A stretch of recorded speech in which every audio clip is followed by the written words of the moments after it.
Pass बहुत बड़ा समुद्र है, दुनिया की सबसे बड़ी समुद्र। मेरी माँ है जो वहाँ पे बलून पे वो कर रही है, देखो।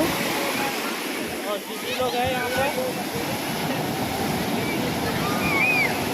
हुआ है काफी है, सब है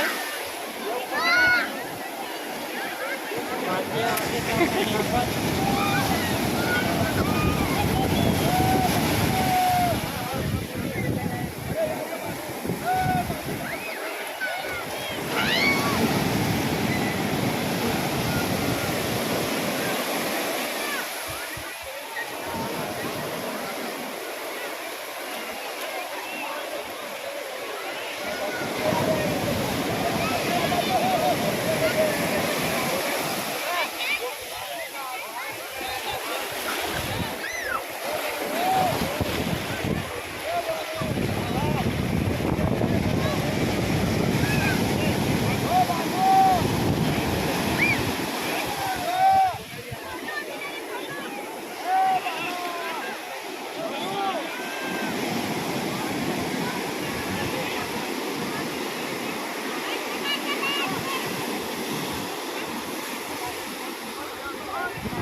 আমরা দেখছি ওরা